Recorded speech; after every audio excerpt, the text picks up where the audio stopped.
केले जात आहेत विरोधकांकडून, मात्र भाजपकडूनही स्पष्टीकरण देण्यात आलेलं आहे की तसा प्रकार नव्हता। खरं म्हणजे जेव्हा निवडणुकीमध्ये पराभव दिसायला लागतो त्यावेळी जे प्रकार होतात त्यातलाच हा प्रकार आहे। श्री विनोदजी तावडे हे आमचे राष्ट्रीय महामंत्री आहेत। ते त्या ठिकाणी केवळ कार्यकर्त्यांना भेटायला गेले होते आणि कुठलाही पैसा त्यांच्याजवळ सापडलेला नाही, कुठल्याही ऑब्जेक्शनेबल गोष्टी त्यांच्याजवळ सापडलेल्या नाहीत। उलट त्यांच्यावरच हल्ला झालेला आहे आणि आमचे राजन नाईक जे नालासोपाऱ्याचे उमेदवार आहेत त्यांच्यावर हल्ला झालेला आहे। त्यामुळे एकूणच ही जी काही महाविकास आघाडीची इकोसिस्टीम आहे या इकोसिस्टीमने जो उद्याचा दिसणारा पराभव आहे तो कव्हर करण्याकरता कव्हर फायरिंग केलेलं आहे। विनोद तावडे कुठेही या प्रकरणात दोषी नाहीत। त्यांनी कुठलेही पैसे नेले नाही, कुठलेही पैसे वाटले नाही, कुठलेही पैसे मिळालेले नाही। देखिए, विनोद तावड़े जी हमारे राष्ट्रीय महामंत्री हैं। वो वहाँ पर केवल कार्यकर्ताओं को मिलने के लिए गए थे। न कोई पैसा उनके पास था, न कोई पैसा मिला है, न कोई पैसा बांटा गया है। एक प्रकार से प्लान करके हमला बोला गया।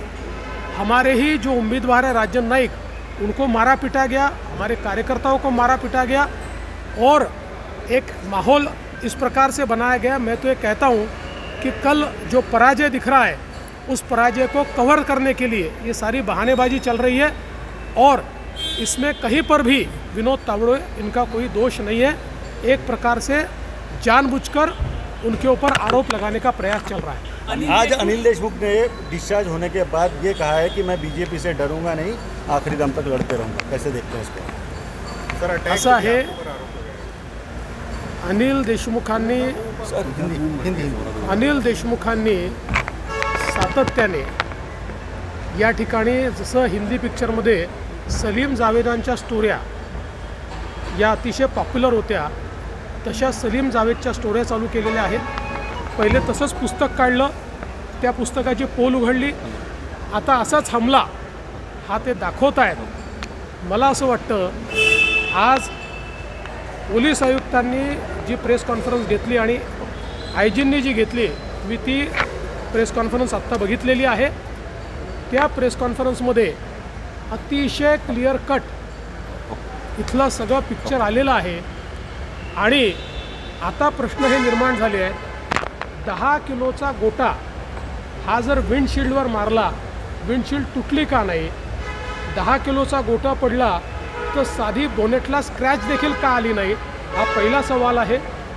दुसरा, एकच गोटा आतमध्ये दिसला, हा गोटा मागची जी काच आहे ती फोडून मारलेला आहे। आता मागच्या काचेतून म्हणजे मागचा जो व्यक्ती बसतो तिथल्या काचेतून जर दगड मारला तर तो मागे लागायला पाहिजे, तो समोर कसा लागला? अशा प्रकारचा दगड तर फक्त रजनीकांतच्या पिक्चरमध्ये फेकला जाऊ शकतो की मागून फेकला, तो असा गोल घुमून समोर येऊन डोक्याला लागला आणि मग एवढा 1 किलोचा दगड लागला तर नुसते ॲब्रेशन्स का आहेत? त्याच्यामध्ये कुठली जखम का दिसत नाही? त्यामुळे हे जे काही आता सगळं समोर आलेलं आहे आणि याचं जे बिग पिक्चर समोर आलं आहे यातनं एकदम स्पष्ट हे होत आहे की हे सगळं हा सिनेमा तयार करण्यात आला। आपण किंवा आपला मुलगा हारतो आहे, निवडणुकीत पराभव समोर दिसतो आहे, याकरता अशा प्रकारची स्टोरी तयार करण्यात आली, भाजपला बदनाम करण्याचा प्रयत्न करण्यात आला। आणि यात दुर्दैव हे आहे की अशा प्रकारच्या स्टोरीला काल माननीय पवार साहेबांसहित सर्वांनी जाणीवपूर्वक इकोसिस्टीम उपलब्ध करून दिली, ॲम्प्लिफाय करण्याचा प्रयत्न केला, पण आज त्यातलं सत्य उघड झाले। भाजप नेत्यांनी आरोप लगाए हैं आपके ऊपर, क्या कहेंगे इसमें? देखिए, अनिल देशमुख इनके मामले में आज जिस प्रकार से जो हमारे एसपी है और जो यहाँ के आईजी है इनकी प्रेस कॉन्फ्रेंस हुई है और उसमें जो खुलासा हुआ है उससे ध्यान में आता है कि जिस प्रकार से सलीम जावेद की स्टोरीज़ ये पुराने सिनेमाओं में बहुत फेमस होती थी, उसी प्रकार से सलीम जावेद की स्टोरी तैयार हुई है। एक स्क्रिप्टेड स्टोरी है, क्योंकि आज जिस प्रकार से सारी चीज़ों को एम्प्लीफाई करके एसपी की प्रेस कॉन्फ्रेंस में बताया गया, मैंने स्वयं उसको देखा है। दो चीज़ें इसमें ध्यान में आती है। पहले, जो सामने पत्थर दिखता है वो 8 से 10 किलो का पत्थर है। वो अगर विंडस्क्रीन पर मारा गया तो विंडस्क्रीन फूटी क्यों नहीं? और वो पत्थर अगर बोनेट पर गिरा तो बोनेट पर खरोच भी नहीं है, तो ऐसे कैसे संभव है? दूसरा, जो पत्थर अंदर मिला, जो कहते हैं उनको लगा है, वो पत्थर पीछे से फेंका गया है।